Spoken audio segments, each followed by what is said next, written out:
That day, everyone had quite a party for Arthur's 9th birthday. Arthur's parents couldn't believe that the boy was 9 years old now. When he saw Alice on the verge of tears, Vincent asked her not to relive the memories just yet because they had to do this little celebration. Several food carts arrived. The servants were also happy for Arthur's birthday. A variety of dishes were laid out on the table. Everyone was free to take and eat whatever they wanted. Even Sylvie looked very happy to be able to eat as much as she wanted.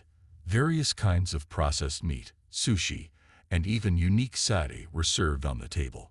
Tabitha asked everyone to take it immediately and just eat. There was no need to be shy and just stare at all the food, because it was not a museum piece.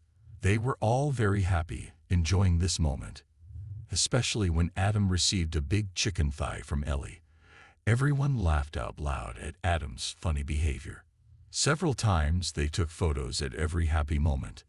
Even when Ray eats a big piece of meat, this also does not escape the camera. They all mingle with each other well, without distinguishing social status, material, or gender. That said, a few times the girls looked very shy when they were about to be photographed. Now, they were drinking alcohol, but Adam started badmouthing all the members of the Twin Horn team. Now it was Durden's turn. Once upon a time, the back of Durden's pants caught fire, so he had to return to town butt naked. Of course, Durden was mortified when he heard Adam talk about it. The big man was so embarrassed that he covered his face. Finally, Jasmine speaks up, reminding Adama about the horned fly that slipped right under Adam's sensitive parts when he was relieving himself in the dungeon. Because of this, Adam fell and landed on his back so that he peed on himself with his own fountain. Everyone burst out laughing at Adam's disgrace being exposed. The red-headed man was so embarrassed that he spoke with a stammer. He didn't expect all his friends to see the incident, even though at that time he thought everyone was still sleeping. That day, everyone was happy. Even Arthur was able to laugh out loud with them. Now they moved to the living room by the fireplace because now they had finished dinner and Adam had also been humiliated. So next they would give gifts to Arthur.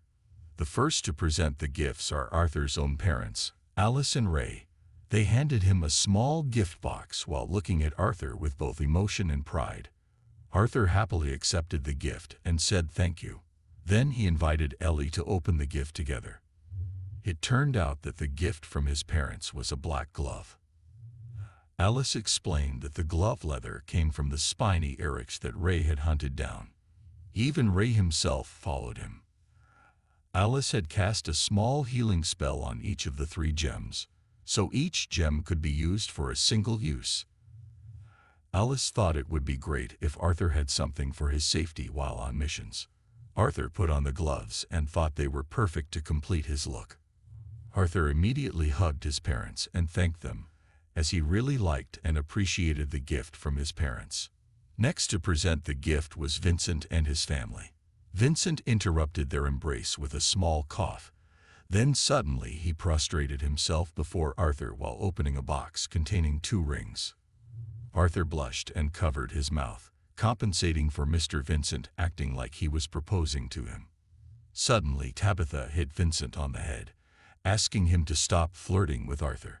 Mr. Vincent pouted with a sad face at his wife. This mature man was sad that no one appreciated his little showmanship.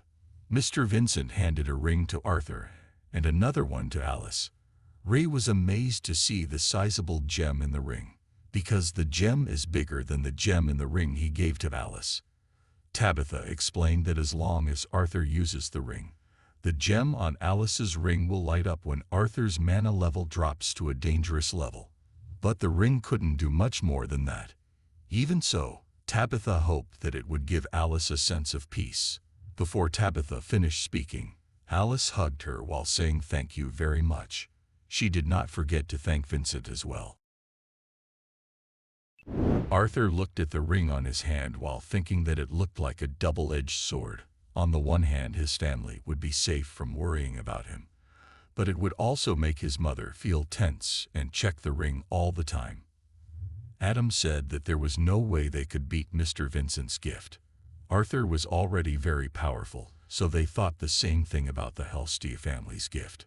Durden handed over a scroll of paper while saying that a little monster like Arthur didn't need anything. But he was sure the whole family would appreciate their gift. Arthur opened the scroll and saw a strange symbol on it. Adam explained that it was a voice transmission scroll. He didn't want to discuss how expensive it was, because it really was very expensive. Before Adam can talk further about the price, Jasmine hits him in the back of the leg, causing him to scream in pain. But Adam goes on to explain that with it, Arthur can have a one-way conversation, and that it might be quite compatible with Arthur's new ring. Just by inserting a bit of Arthur's mana into the scroll, the message would be sent immediately.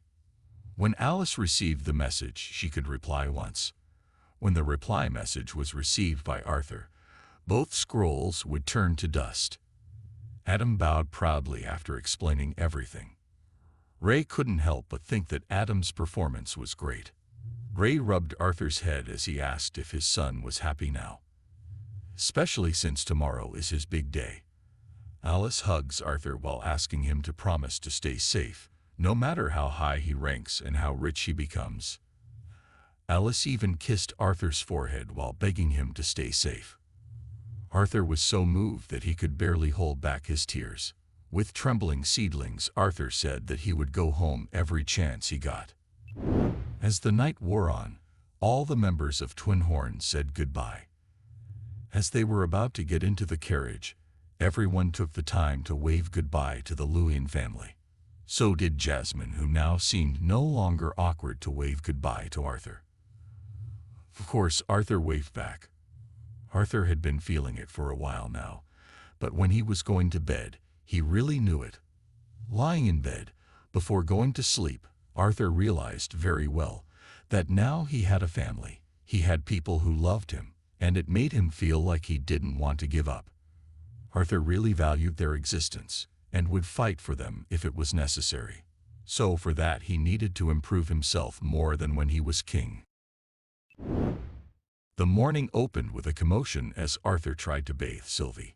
The little beast resisted desperately until she dug her nails into the floor as hard as she could. Arthur pulled Sylvie's tail, while asking if the little creature shouldn't have gotten used to bathing by now. Sylvie hated bathing so much that she used mana to hold her little body on the floor. Seeing this, Arthur looked at Sylvie with a sharp gaze full of anger. Since Sylvie started using mana, Arthur didn't want to lose. Arthur used mana to pull Sylvie's small body as high as he could, then slowly fell into the bathtub with teary eyes, wanting to cry. But Arthur stuck out his tongue to mock Sylvie's defeat. After finishing his bath and putting on the special clothes he was going to use for the adventure, Arthur came out of the room with a bright face and a smile on his face. Unlike Sylvie, the little beast still looked upset. The entire Luyan family was waiting for Arthur in the living room. Ray smiled happily as his son looked like an S-class adventurer, strong and cool. Ray put their heads together and said that he knows Arthur is very strong. But he asked Arthur not to be arrogant, and he must know his limits.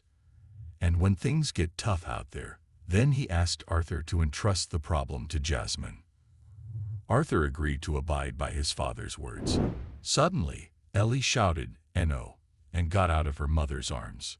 Ellie pulled Arthur's hand as he cried. The little girl asked if Arthur was going to leave now. Ellie begged tearfully for her brother to stay home. Alice gets teary-eyed at Ellie's behavior. Alice and Ray look sad too.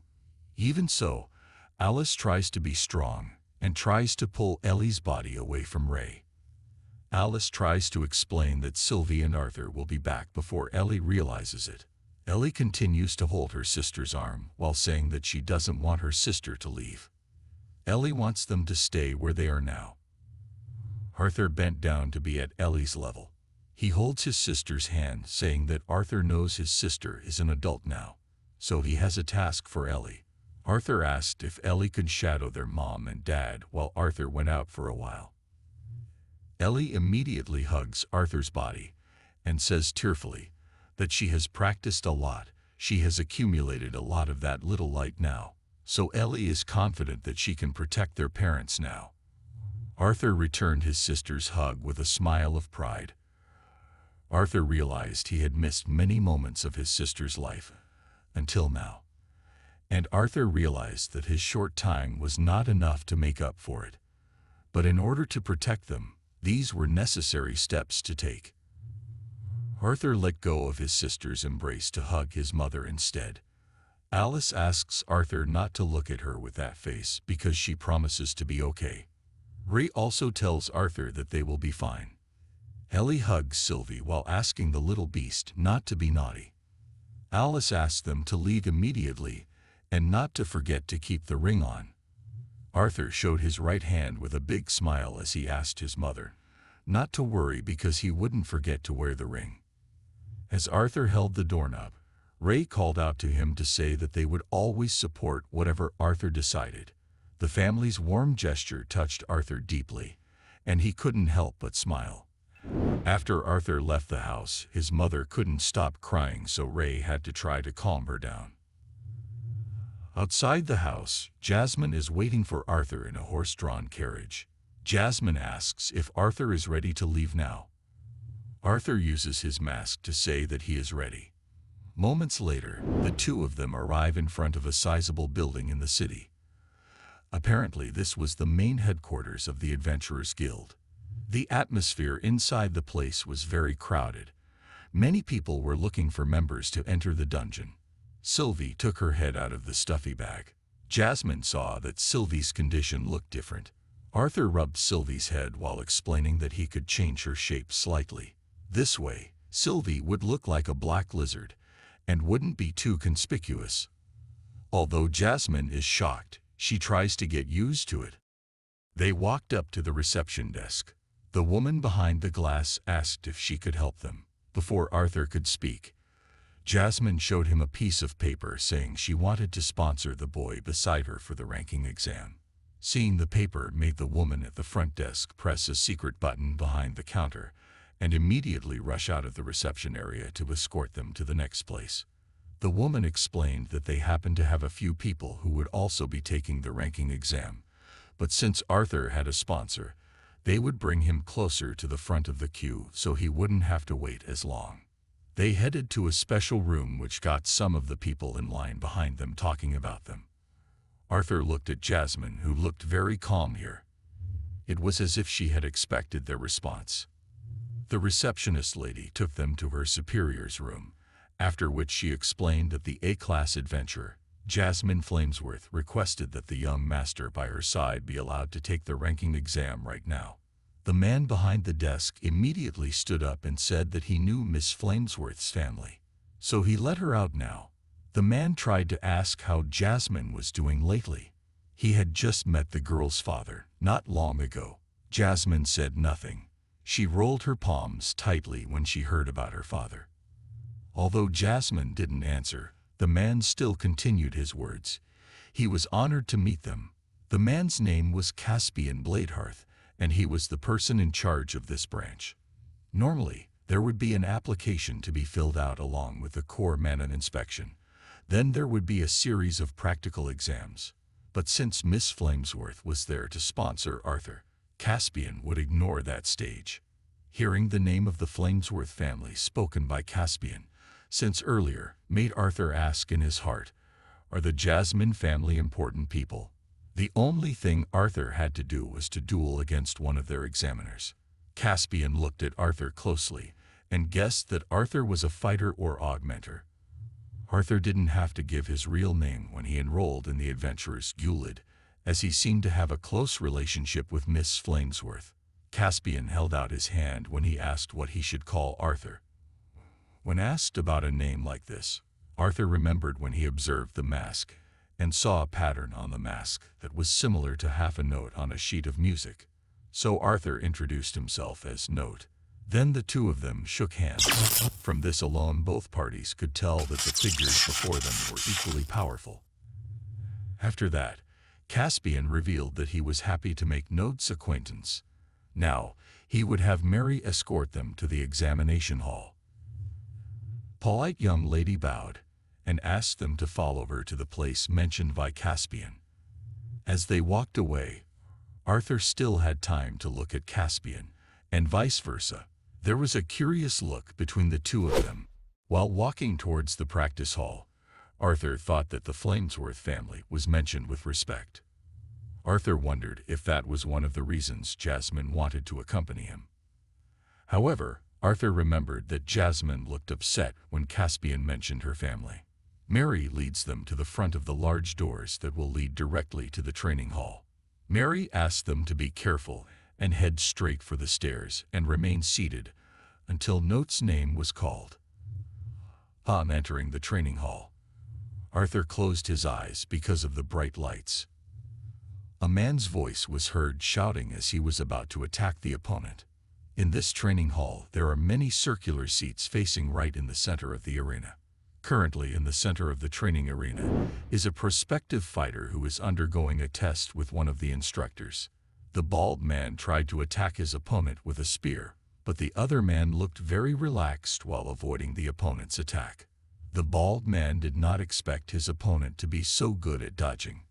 As Arthur stepped up to the seat with Jasmine, the bald man held the fire wave aloft while shouting a hell punch. Arthur frowned in surprise when he heard someone shouting out his attack. Just like wizards who recite their spells to focus on the attack they want, it turned out that many aid mentors also chose to shout out the names of their attacks. Although for such a simple move, some of the names sounded a little redundant. The man's attack was parried by the tutor with ease. Even the bald man's spear was knocked away by just one push. By the time Jasmine and Arthur had found the right seats, the man's test match was over as he had lost. Sitting down, the bald man asked what the result was for him. The examiner massaged his dizzy forehead. Then he opined that there were grandmothers who could swing their sticks much better than the original movement of the man's punch. Then the man said he was too dependent on his physical strength compared to his man's strength. He didn't care about the balance of his strikes, and his strikes were too obvious. Plus the man was already 35, but he was still dark orange. Suddenly the bald man burst into tears and said that he had finished his strenuous training, which was 100 push-ups, 100 sit-ups, 100 scats. George, the examiner, patted his face at the man's attitude. George said he usually put people like that man in Class F, but since he had the power of fire, then George would put him in Class D. The next participant to take the exam was Diane Whitehall. Girl in a blue dress stood up and stated that it was her name. As she tried to step down, the girl tripped and fell on her stomach, exposing her ancient panties. The young men taking the exam laughed at the granny-like panties the girl was wearing. One arrogant boy said that the girl's careless behavior showed that she deserved to be in Class E, so he wished that the girl would stop wasting their time and get out of the way. Although they were far away, Arthur could still stare at the little boy and realized that the boy was very strong. While in the center of the arena, Diane introduced herself, even revealing that she was 18 years old, a solid orange stage mage, and her specialty was water. Female examiner said Diane didn't need to introduce herself, as they already had information about each examinee. The examiner named Emily asked Diane to prepare her weapon. In another corner of the arena there were also medical staff and emitters who were ready to help in case of injury from this test. Diane replied excitedly that she understood. Arthur realized that once a magician reached the orange stage, their special skills would emerge. Instead of trying to master all 4 elements, it would be much more efficient to focus on the best one. Arthur heard that for witches who have multiple or more specializations, their tests will be more rigorous in order to more accurately determine whether the participants are truly proficient in the various elements. Miss Emily raised her wand and stated that she wanted to see what Diane was capable of. The little girl realized that the test could start now, so she cast a spell and swung her wand. It was at this moment that water appeared, spinning rapidly into a protective sphere around her. Seeing Diane's move, Jasmine explained, since witches are not as adept at strengthening their bodies with mana as augmenters, they are trained very strictly to set up initial defensive measures during battle. Miss Emily also cast a spell to create a storm of resistance and disrupted Diane's protective circle. In no time the protective circle was destroyed. Diane looked quite surprised. Arthur thought the tester's movements were quite interesting. He deliberately used a spell to block Diane's vision while inside her protective water sphere. Diane cast a spell to get rid of the dirt blocking her face. Then she cast another spell to create a whirlpool from the ground. Then tried to attack Miss Emily with the whirlpool. But Miss Emily was able to dodge the attack easily.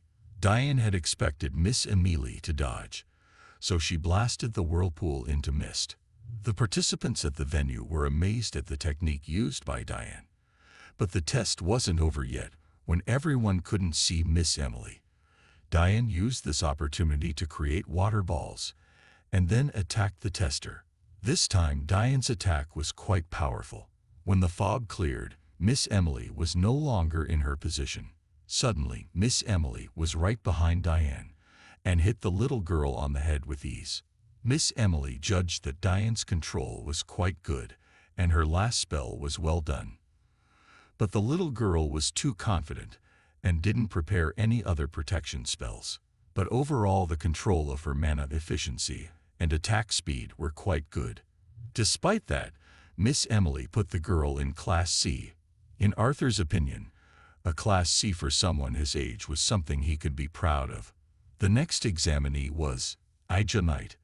But when the examiners examined the boy's data, they argued for a long time. Until finally, Mr. George said he had already obtained the status of the boy. With this, he had been approved as a Class B adventurer. All the examinees were shocked to hear such a thing. Arthur also wondered who was the person who could directly enter Class B without the need for the exam.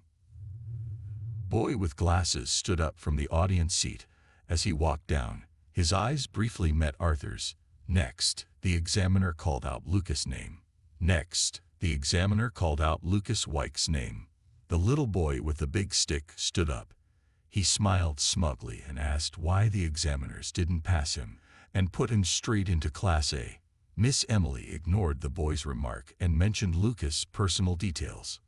It turned out that the boy was only 11 years old, but had already entered the light orange stage. And his main elemental skill was fire.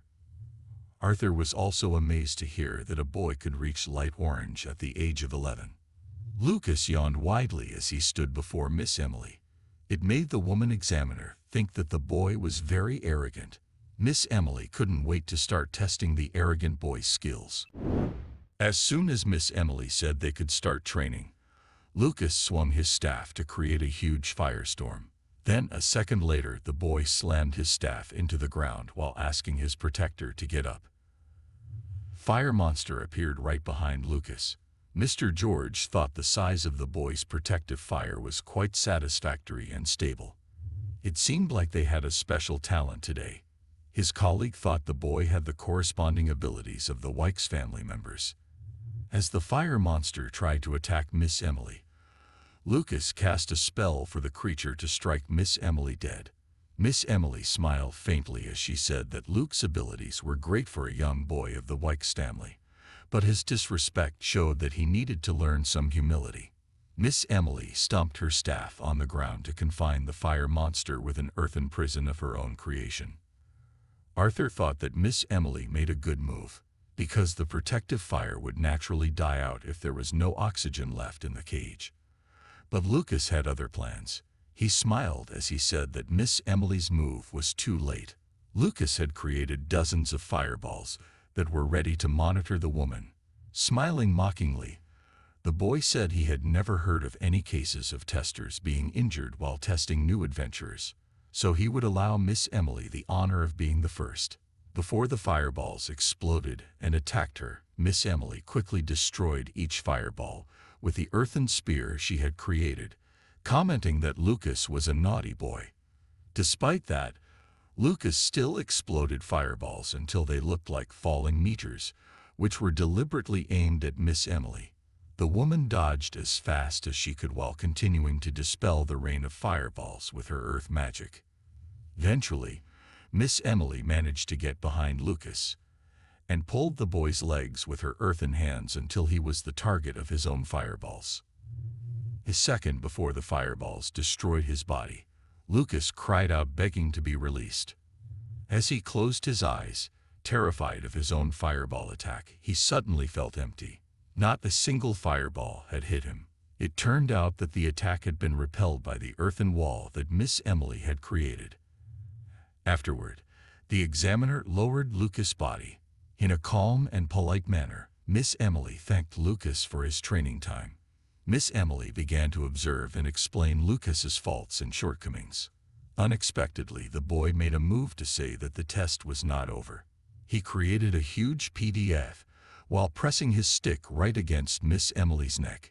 It was at this moment that Mr. George jumped between them to push Lucas away from Miss Emily's body. Due to George's interference, Lucas was pushed away, and his magic was cancelled. Lucas was furious at Mr. George for daring to interfere with his basic exam. Mr. George tried to calm down as he explained that Lucas was the one who had broken the rules and started the surprise attack even though the test had already been declared over by Miss Emily. Instead of feeling guilty and introspecting, Lucas blamed Miss Emily for obstructing his attack by blocking his fire. Lucas did not feel saved by Miss Emily at all. In fact, he argued that Miss Emily had unilaterally assumed the test was over even though Lucas had everything under his control. George ignored the ignorant boy's meaningless remarks and declared that Miss Emily could complain and announce the results now. Miss Emily sighed heavily to calm down. She explained that Lucas's mana pool and control were quite good, although he made mistakes due to inexperience, so it would make more sense if she put Lucas in Class B. Lucas returned to his seat with anger filling his head. Lucas even hit the wall near his seat to vent his anger. When Lucas passed by, the bald man had praised the boy as a great person for getting a B class at his age. Instead of being happy to get praise, Lucas shouted angrily at them not to equate him with their abilities. Lucas even referred to them as dexterous apes, and mentioned that Class B was only a one-sided opinion of the examiners. Apparently, Lucas still couldn't accept the test results. Lucas sat where he was ranting and thought the examiners were stupid. He would complain to his father about their actions. Next up was Arthur's turn. Before the boy went down to the arena, Jasmine made a fist and wished him luck. Arthur went down quietly. He wondered to himself how he should take the soldier captive. Since Mr. George had years of experience and training with the sword, and his movements were explosive and sharp, he also had no flaws in his defense.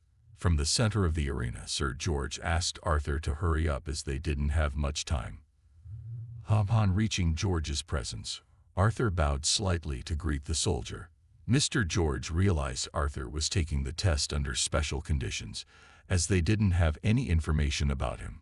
Just as Mr. George was about to take Arthur straight into the training session, he suddenly felt a huge killing pressure. George realized that the death threat was coming from the young man in front of him. This adult man looked so scared that sweat was pouring down his forehead. But before they entered the training session, a man's voice suddenly interrupted their training. Everyone was shocked to see Caspian enter the training hall. Unexpectedly, Caspian said that he was the one who would test Arthur. George was very surprised to hear Caspian's words.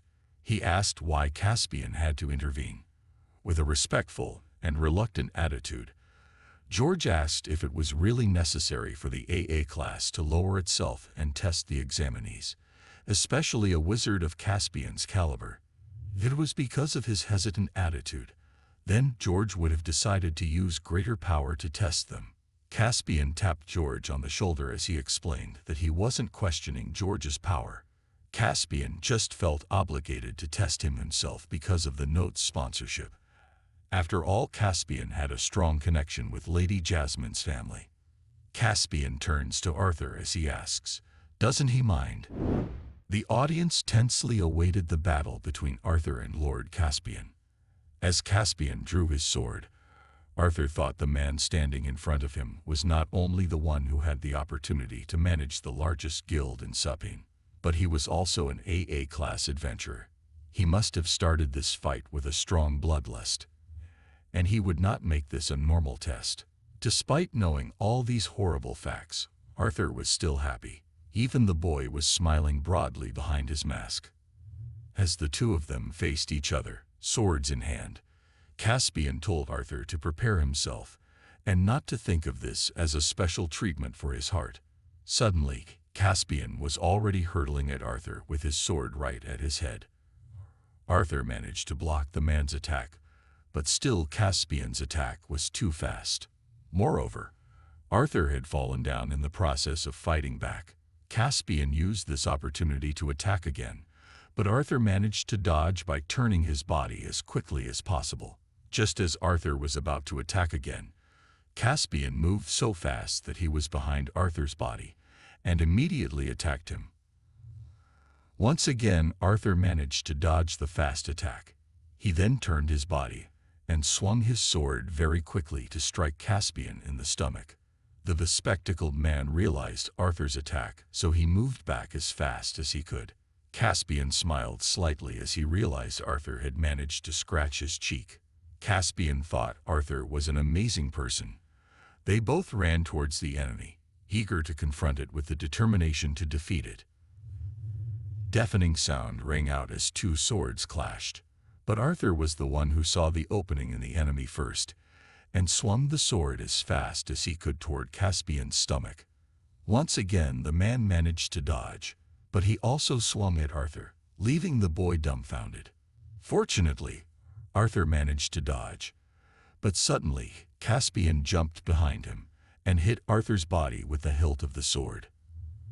Arthur began to be overwhelmed by Caspian's fighting style. His muscle development wasn't perfect, and his footsteps were much shorter than the ones he had used in sword fights in the past. Caspian attacked Arthur from close range. He delivered sharp strikes in rapid succession, but Arthur was still able to dodge each attack. Arthur realized his body had become tougher thanks to the Sylvia Dragon's will, but was much weaker than a veteran who fought with an enhanced body and thickly covered in mana. The moment Arthur saw the opening at the bottom, he immediately launched, attacking Caspian from below. But Caspian managed to parry his attacks, allowing Arthur to be knocked back. At this moment, Arthur again complained inwardly, because even though he had trained hard, Arthur was still not used to his undeveloped body. Caspian covered his sword with mana. Then he asked Arthur for looking down on the boy. But he would be more serious now. Seeing the expression on Caspian's face gave Arthur goosebumps. With his strong instincts, Arthur's body was screaming at him to move. Because right at that moment, Caspian shot a sharp windstorm right at Arthur. For now, Arthur could only run, dodging the direction of Caspian's shots. While preparing to fire again, Caspian said that it seemed that Miss Flamesworth had taken a great boy. This time Caspian fired right in front of Arthur's face. Luckily the boy managed to dodge by ducking at the right time. Arthur realized Caspian's wind shot was so fast it was almost impossible to see, but its trajectory was still predictable. Arthur managed to dodge every wind shot that was equivalent to a bullet shot. Arthur thought that he should reduce the distance between them, at least to give him a fighting chance and fight back. Arthur dodged every shot from Caspian as he kept trying to get closer. When the distance was enough, Arthur flowed fire on his sword and blocked Caspian's wind shots with the fire. Caspian smiled a little at the fact that Arthur was a fire mage. As both their swords took shape, this time a storm of fire and wind erupted, even spreading out, almost filling the arena. In the midst of that terrible storm, behind his smoldering sword, Arthur stared intently at Caspian. The result of this match should have been predictable, because Caspian is a Class AA fighter who can launch long-range attacks that can kill augmenters. But this time, he was very nervous in front of an augmenter as small as Arthur. Caspian, who usually smiled a small smile, now smiled widely with great fear. Caspian tried to push away the fear while shouting at Arthur not to be arrogant. He created a storm that was bigger than his role, pushing Arthur back. Jasmine began to worry about the match. She immediately stood up, forgetting that Sylvie was in her lap. The little beast fell over when Jasmine suddenly stood up. Before Arthur could get a foothold, Caspian was already preparing to attack with a wind shot. But this time the shot was sharper. Arthur jumped off the ground with the help of his fire element to avoid the shot. From above, Arthur wanted to counterattack, but the distance was too great for Caspian to easily block the fire attack. Just as Arthur landed on the ground again, Caspian was already preparing to shoot at him with that monstrous wind blazer. Arthur even realized that Caspian's attacks were becoming faster. Arthur fell because his footing wasn't solid. Caspian used this opportunity to immediately attack Arthur. Fortunately, Arthur managed to dodge quickly. Arthur realized Caspian kept pressing to force him to use another attack. So Arthur will show his other attacks. Arthur jumped as fast as lightning with a boost from the fire element. Arthur headed straight for Caspian, held his hand, and prepared to burn Caspian with a big attack. Caspian had already seen some of Arthur's attacks earlier, but this technique would be especially amazing if used at close range. Under the cold gaze of Arthur's eyes, and with the fire burning in his hands, Caspian began to wonder if he would ever lose to the little boy. At this very tense moment, Caspian shouted a spell, creating a huge windstorm. Arthur was pushed away. Everyone covered their faces because of the large amount of dust that was blown up by the windstorm. Caspian stares at Arthur with a cold expression from behind the storm. Jasmine was ready to jump into the arena when she realized the situation was getting complicated. Arthur realized the opponent was getting serious. He recalled his training with his father and thought that there were two streams to lightning magic, external and internal. Arthur had tried the elemental lightning technique several times while training with his father. Although the discipline book said that internal lightning magic was too difficult for a wizard to learn for a relatively small increase in power, Arthur disagreed. The boy began to gather energy in his body to become a lightning elemental. He was sure that with his increased speed and reflexes, he should be able to dodge anything. Arthur was ready for a more serious battle with Caspian. This time he would use his powerful lightning element to counter Caspian's abilities. But as Arthur prepared to attack again, Caspian suddenly released his power. The terrible windstorm instantly disappeared, and Caspian apologized for pushing too far in this test. He realized that Arthur was trying very hard to hold back his full abilities until the end, so he guessed Arthur was hoping to be placed in Class A. Arthur scratched his face awkwardly when he heard that Caspian knew he was holding back his abilities. In the end, Note was placed in Class B. Everyone was shocked at Caspian's decision. They knew Arthur should have gotten a higher class. Stepping towards the exit, Caspian said that he was sure Arthur was okay with his decision. Arthur just nodded his head. Jasmine immediately runs to the center of the arena to see how Arthur is doing. Meanwhile, Caspian walks away with a grim face. Caspian realized that he had almost been humiliated by a boy in front of many people. After that, George frantically announced that it was the last exam for today, so everyone was welcome to go to the front desk to receive their adventurer cards. Arthur was still watching Caspian leave. Arriving at the study room, Caspian sat brooding with his hand on his chin. Caspian remembered the deadly pressure of Arthur's cold eyes. Caspian sighed heavily after dealing with such a terrible opponent. Suddenly, Miss Emily and George walked into his room without knocking or excusing themselves. George immediately asked what had just happened. Caspian asked them to close the door behind them first. So George closed the door very carefully. Emily immediately asked what on earth was going on. There were more Class B candidates today than in the last 4 months. Not only that, the 3 of them were still children. Moreover, They have reached light orange in their teens. This is unprecedented among humans. Caspian held up a hand to stop them from asking such successive questions. Caspian asked if they remembered what had happened half a year ago in Cyrus. George puzzled over the answer, while Miss Emily guessed it was the first tournament between the three races. Caspian confirmed Miss Emily's answer while explaining that most employees in the Adventurers Guild were still uninformed about the tournament. But Caspian had noticed that a few weeks ago, the ban on elves and dwarves becoming adventurers in Caspian had been lifted. Caspian pulled a book out of the desk drawer, then said that in the exam this time there were also some participants who were representatives of the two clans. George was shocked, and immediately asked if that meant that the three children were representatives of the two clans. Caspian quickly read the notes about the three boys. First, Lucas Wykes was a half-elf living in Caspian. Information about his birth was kept secret, but Caspian could guess that he must have been born to an elven slave. The Wykes family had always had a bad reputation for trying evil methods to develop better wizards for their family. Lucas was an unusual case. He became so proficient in the affinity of fire in his elven bloodline. Lucas awakened at the age of 8, even earlier than the standard of elves, and was forced to become an adventurer to further improve his abilities through real battles. It seems that Lucas's family has reached the limit on how much progress he can make through beast cores and elixirs to accelerate his growth. Then there is Elijah Knight. On the other hand, he is quite mysterious.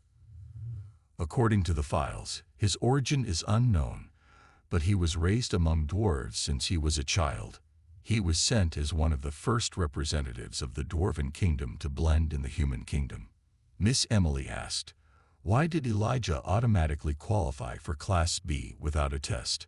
Caspian explained, Elijah had awakened only a few months ago, and he was still in the dark red stage. Unfortunately, his ability had been guaranteed by his sponsor, so Caspian couldn't even refuse. Even so, Caspian is actually still very curious whether Elijah's abilities are really that great. Then, for today's masked augmenter, when Caspian mentioned the masked boy, George immediately got goosebumps. He still remembered very well Arthur's powerful killing aura. Actually, Caspian didn't know who the note was either, but Caspian was sure he was not from a representative of an elven or dwarven noble family. Caspian was quite curious what kind of person could make Miss Flamesworth willing to be his sponsor. Miss Emily was very surprised when she heard the name of the Flamesworth family. As she knew, the family was famous for producing and raising powerful fire attribute wizards in their kingdom. Now George understood why Arthur was so adept at fire magic. Caspian said the information he had explained to them earlier would soon become common knowledge. But he trusted the two of them to refrain from discussing this with others until an official announcement was made. The two men nodded their heads, then quietly left Caspian's office.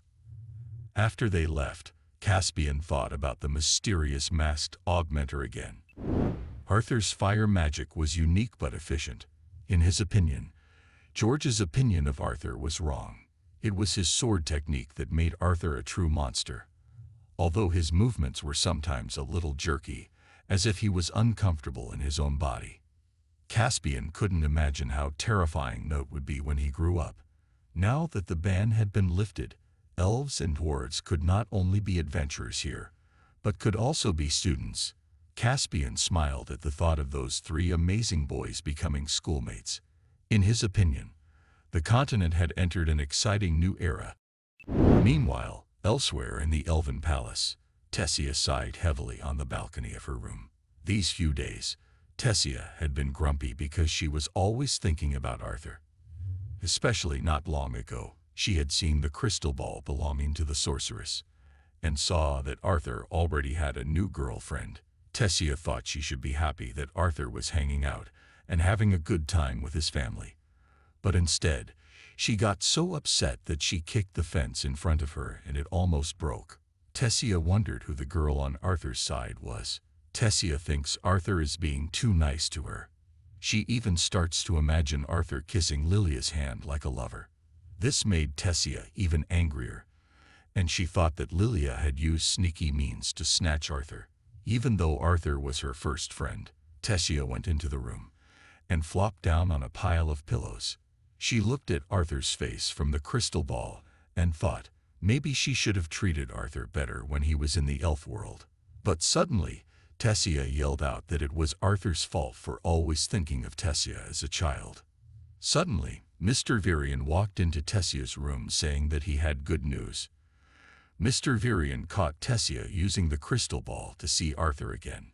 Tessia was angry with her grandfather and threw a pillow at the old man. Tessia is upset that her grandfather always comes in without knocking. Mr. Virion explained that all this was because he wanted to make Arthur his grandson-in-law, but he felt it was a little too soon, so he asked what Tessia thought. The girl threw many pillows at her grandfather, but he always managed to dodge them. Tessia felt very embarrassed and upset. When Tessia wasn't throwing pillows anymore, Mr. Virion sat by her side and asked the little girl not to get angry again. What Mr. Virion wanted to say was that Tessia had the opportunity to attend the same school as Arthur. Tessia was so excited that she immediately turned to her grandfather and asked if what he said was true. Tessia even asked several times if it was true that she could go to the same school as Arthur. The king and queen entered Tessia's room.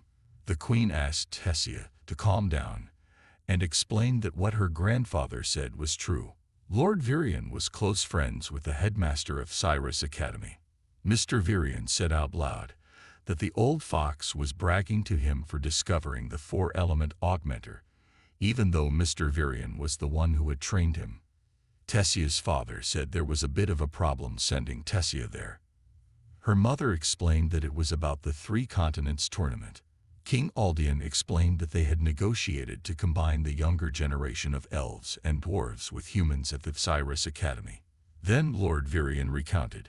The headmaster said that Arthur was planning to adventure for 3 years, so, if all went well by the time he attended Cyrus Academy, Tessia would be his senior at the school. King Aldian asked Tessia to train harder with her grandfather before entering the school and meeting Arthur. After all, this would be a new generation. King Aldian said this before recalling the young man with amazing abilities who would likely be her classmate. Tessia was so excited by this information that her ears were shaking so fast. In the waiting room, Jasmine asked if Arthur was okay. The boy said that he was fine, and even that it all felt good. Arthur then asked if Jasmine was close to Caspian. Jasmine clumsily explains that her father has a strong relationship with the Adventurers Guild and Caspian is one of them. Sylvie reminded Arthur not to continue the conversation on that topic. Afterwards, the receptionist called Arthur by his pseudonym. Note: Jasmine, who noticed, invites Arthur to come closer. As Arthur walked, some adventurers could be heard talking about him. They said that Arthur was a crazy boy. Yet another man asks if Arthur is really a child. Another man chimed in and said that maybe Arthur was just short. However, Arthur of course ignored them even though he could hear them. The receptionist then thanked Arthur for waiting. She then gave information about Arthur's duel results. The woman then presented a card on a tray. She then spoke on behalf of the Adventurers Guild in the Kingdom of Caspian to congratulate Arthur. The boy took the card and looked at it until a voice was heard calling his name. Apparently it was the 3 men from earlier talking about him, and they all congratulated him. Sylvie is annoyed because they should have all just practiced. Jasmine pats Arthur on the shoulder and reveals that although he is a newcomer, he is now an adventurer. Arthur is now one of them. Arthur thought about Jasmine's words. Now, with his identity as a note, he was free from the bonds that held back the life of Arthur Lewin. However, the Hark's duel with Caspian had confirmed many things for him. Arthur had spent a lot of time adjusting and learning the magic system of the wizarding world. Beast while Sylvia honed in on elemental magic, he enjoyed the abilities gained in that world. She had also refused to focus on practicing what she had mastered the most in the previous world. In the past life, She had used most of the key pool to refine the most basic techniques, whereas in the current world, there were no more restrictions on him. Arthur wondered if he should pursue magic or something, until he bumped into someone there instead. Arthur immediately apologized, and he soon realized that the man he bumped into was one of the examinees that day as well. He was the one who got a B rank without taking the exam. On the other hand, the man revealed that the previous collision was no big deal. Just then, another voice was heard again, which turned out to be Lucas. He admitted that he didn't think that Arthur and the man knew each other. He suspected that there was a new B-rank adventurer encounter going on that he should know about. Arthur casually asked what Lucas' problem was with them. Would the boy be planning another tantrum if it was true? Lucas reminded Arthur not to be arrogant, because they were in the same rank. Because even if there is no rank level, Arthur is still just a commoner who will always be at the bottom, and Arthur shouldn't forget that. After that, Lucas chose to leave while deliberately nudging Arthur's shoulder. In his heart, Arthur realized the cliched attitude of an annoying side character of Lucas. Not long after, Jasmine came and asked Arthur. Arthur said that nothing had happened, only that he was talking to someone. However, the boy had disappeared. Arthur then asked what they could do next. He asked if Jasmine would take the quest from the request board or if she had already taken the request. Jasmine casually said that with Arthur's current skills, it would be a waste of time to do so. So, she had already thought of something else. Not long after, Jasmine and Arthur were in front of the swamp beast. However, the guard said that they needed a license or permit if they wanted to travel there. Jasmine then asked Arthur if he needed to prepare anything before they went out. But Arthur said that he had prepared everything needed for the next week. Jasmine then asked Arthur to leave. Arthur and Jasmine stepped into the beast's swamp together. Arthur looked around and realized that it was too peaceful. Jasmine said that they had arrived near the outpost of the big mountain base, and that most of the arena was already explored. Lower-class adventurers also used the area to train and collect quest materials. Jasmine then pointed out the liquid produced by the beast's scent glands that was usually used to make potions and elixirs. So there were plenty of quests for lower-class adventurers. The two returned to walking, and Arthur saw a man who was lying on the ground due to the beast's scent gland. Arthur asked if they could help the man, but Jasmine immediately said that they should let him develop his character. That's when Sylvie spotted the fox in the grass. She quickly got off Arthur's shoulders, which made him ask where she was going. Sylvie replied that she was going to eat to get stronger. Jasmine knew that Sylvie must be very excited about all the wildlife that was out there. She then asks if Arthur wants to go after her, but Arthur is sure that Sylvie will be fine. He could feel it clearly because of the inner bond between the two. Jasmine realized that the beast swamp did have a denser mana ambient level, and that was what made the extent of the bond between Sylvie and Arthur so much greater. Jasmine then urged Arthur to hurry up as it would take all day to reach the first stop, and the situation would be more dangerous at night. Jasmine asked Arthur to follow her. Arthur looks at Sylvie, who is running to catch prey. He wondered if that was what it was like to be a parent watching their child go to school for the first time. In his heart, Arthur can only hope that Sylvie can stay safe. Arthur looked very tired lying on the grass. If it wasn't for the mana rotation technique that Sylvia had taught him, then he definitely wouldn't have been able to survive. Jasmine arrived and asked if it was true that Arthur had a light red core. Jasmine then admits that while she did have to slow down a bit, Arthur's movements also impressed her. She thinks that they should have stopped and rested a few times. Jasmine then started a campfire at the spot with ease. Jasmine then realized that Sylvie had not returned either. She then asked if the creature would be okay. Arthur confessed that Sylvie had been sending him messages regularly, and he was also very happy to be enjoying the outside world. Jasmine could also imagine how boring it would be to be in a room all the time. Arthur agrees, and that's why he knows that Sylvie must be enjoying it. Arthur then calls Jasmine again. He asked what made Jasmine become an adventurer. Jasmine did not answer immediately, and remained silent. Arthur thought that he had already discussed the forbidden part for Jasmine. Jasmine finally confessed that she wanted to get away from her family. Inside, Arthur realized that his guess was right. Meanwhile, Jasmine also realized that Arthur had known since they were in the Adventurers Guild. The Flamesworth family contributed greatly to the fight against the elves. Jasmine's family did produce many powerful mages, conjurers, and augmenters.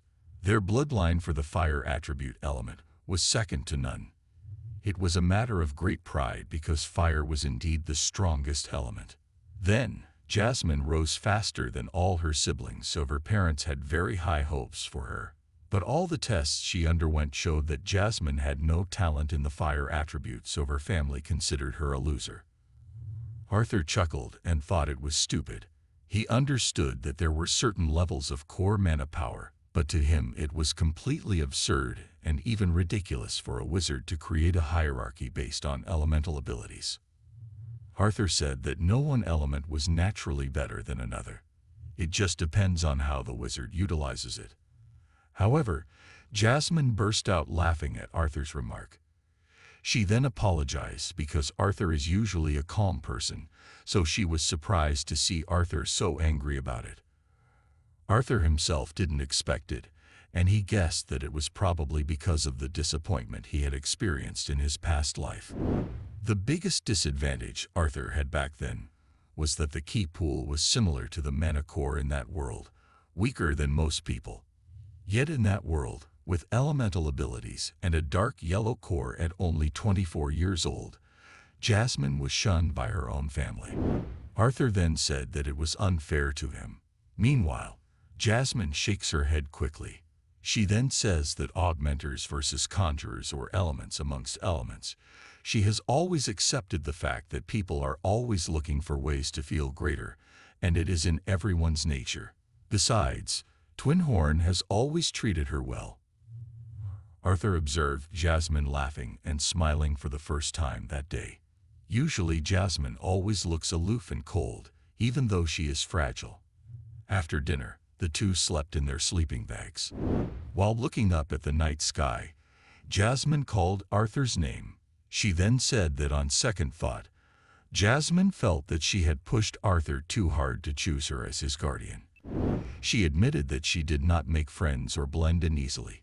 She was also not as knowledgeable as the other Twinhorn members, so she should have asked Arthur's opinion beforehand. Arthur casually remarked that Jasmine was too sensitive. However, Jasmine blows wind in Arthur's face and reminds him that it is not good to tease seniors like that. Arthur then confessed that he was happy that Jasmine had volunteered to be his guardian. For Arthur, Jasmine wouldn't be afraid to remind him if he made a mistake, and that was something he needed. Especially since Arthur has a tendency to always overreact. Jasmine was happy to hear that, but Arthur felt that they should get some sleep that night. Jasmine then confesses that she feels so strange because when she talks to Arthur she doesn't feel like she is talking to a child. But since Arthur didn't respond, Jasmine thought that he was asleep. In fact, Arthur still had his eyes open and just chose to smile silently. In the morning, Arthur felt like his body was being crushed by something very heavy. Arthur, still with his eyes closed, said that Sylvie was too heavy to sleep on top of him. Slowly, Arthur began to open his eyes and was very surprised that it wasn't Sylvie sitting there. Arthur finally woke up and smelled the delicious food. Jasmine then appeared and said that she enjoyed the little comedy show. She then wished him good morning, and Arthur wished her back. He felt that Jasmine should have woken him up so that he could help with the morning chores. Jasmine admits that she tried to wake him up, but Arthur didn't wake up. Arthur apologizes that it's his bad habit. Jasmine then invites Arthur to eat since he is awake, and also asks Sylvie if she wants to join them. Arthur said yes and immediately tried to call Sylvie to eat, but Sylvie on the other hand said that she had already eaten. Arthur, knowing this, said that Sylvie would be fine. After breakfast, Arthur gets ready while asking where they are going now. Jasmine then confesses that the real reason for bringing Arthur there was to fight with him. Arthur is surprised. Jasmine then says that she has noticed that Arthur's fighting style sometimes looks a bit awkward. It's as if Arthur's head understands it, but his body can't follow. Arthur thinks it is a good idea, but he is curious about what kind of training Jasmine has in mind. Jasmine, while taking out her sword, said that she needed to know Arthur's physical limits before they went into a dungeon or took a mission, so she should limit the use of mana and only use the sword. Arthur understood, and he intended to take the sword, but Jasmine quickly asked him to use the other sword. Arthur was confused as to how Jasmine could tell that it was a sword. Jasmine then says that she knows Arthur is too practical a person to carry a wooden stick for no reason. Arthur then asks if they are going to fight there. Jasmine asked Arthur to follow her. Afterwards, when Arthur took out his sword, Jasmine was confused by the unusual sword. Arthur claimed that he was ready, and so was Jasmine. In his heart, Arthur wondered how long he would be able to last without enhancing his body with mana. Arthur began to charge forward, and the fight was fierce. Arthur realized that the fight against Jasmine seemed to confirm the fear he had after fighting with Caspian. Finally, the tip of Jasmine's sword was pointed at him, and Arthur tried to block it, but the scabbard fell to the ground. Arthur still tried to defend with his weapon, and the fierce battle resumed. Arthur realizes that he's been obsessed with honing his amazing magical abilities, so he's been complacent with his sword skills since he's been in that world. Arthur began to be overwhelmed by Jasmine's incessant moaning. He also realized that his magical skills were now a crutch in everything he did, masking his shortcomings and limitations. Eventually, Arthur's body collapsed, and he acknowledged Jasmine's victory with a gasp. Jasmine then said that Arthur's physical abilities were lacking, and his physical movements were a bit clumsy at times, but he could make up for it with the right techniques. Plus, Arthur's intuition and reflexes are amazing and even scary. Arthur is grateful, even though he knows that Jasmine has actually made his attacks easier. Jasmine is even more convinced that Arthur has terrifying intuition because of what she said. Arthur could only chuckle. After that, Jasmine also said that Arthur would naturally get stronger during missions and running missions, as well as exploring dungeons even when using magic. Jasmine would also say about Arthur's condition when he was a teenager, but Arthur immediately said that it was still a long time ago. He was a few years advanced in manipulating mana, so he would only focus on swordplay without using mana. Jasmine was of course very surprised that Arthur wanted to explore the dungeon without using mana. Jasmine reminded him that to do such a reckless thing, it would still take decades for a warrior to master sword techniques. Jasmine knew that Arthur was good, but it was hard to do. Arthur quickly said that it would take him 2 years, just 2 years.